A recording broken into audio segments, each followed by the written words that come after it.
పితా పుత్ర పవిత్రాత్మ నామమున ఆమెన్. క్రీస్తునాథుని యందు ప్రియ సహోదరి సహోదరులారా, ఈనాటి దివ్యగ్రంథ పట్టణాలు మనకు ఒక నిగూఢ సత్యాన్ని తెలియచేస్తూ ఉన్నాయి. మార్పు లేకుండా మోక్షం లేదు అని. దేవుడు మనల్ని ఎప్పుడు ప్రేమిస్తూనే ఉంటారు.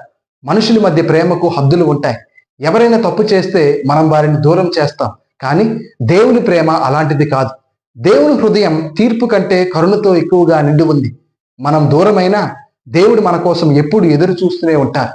కానీ మన జీవితంలో పాపాన్ని, స్వార్థాన్ని, అహంకారాన్ని విడిచిపెట్టి మార్పు చెందమని ఆయన మనలను ఆహ్వానిస్తూ ఉన్నారు. ఈనాటి మొదటి పట్టణంలో మీకా ప్రవక్త కరుణతో నిండిన దేవుని హృదయాన్ని మనకు చూపిస్తూ ఉన్నారు. దేవుడు శిక్షించడంలో ఆనందించరు, పాపాలను క్షమించడంలో ఆనందిస్తారు.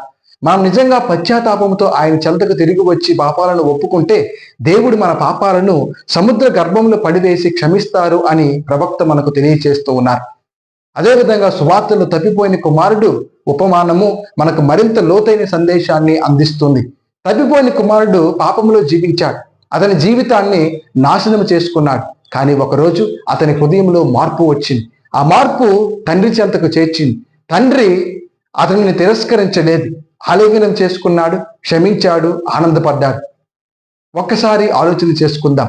మీకా ప్రవక్త చెప్పిన విధముగా కరుణతో నిండిన ఆ దేవుని హృదయాన్ని మనం తెలుసుకున్నామా? తెలుసుకుని నిజంగా పశ్చాత్తాపంతో ఆయన చెంతకు తిరిగి రావడానికి సిద్ధంగా ఉన్నామా? మన పాపాలను ఒప్పుకోవడానికి సిద్ధంగా ఉన్నామా? పాపాన్ని విడిచిపెట్టి తండ్రి చెంతకు రావడానికి సిద్ధంగా ఉన్నామా?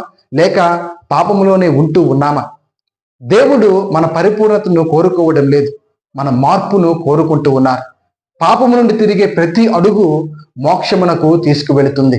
కావున ఈ తపస్సు కాలంలో ఒక నిర్ణయం తీసుకుందాం. పాపాలను విడిచిపెట్టాలని, తండ్రి చెంతకు తిరిగి రావాలని, కొత్త జీవితాన్ని ప్రారంభించాలని. పశ్చాత్తాపము మార్పును తీసుకువస్తుంది. మార్పు దేవుని కృపను తీసుకువస్తుంది.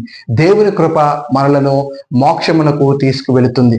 కాబట్టి ప్రియ సహోదరి సహోదరులారా, మార్పు చెందుదాం, మోక్షములోనికి చేరుకుందాం. ఆమేన్.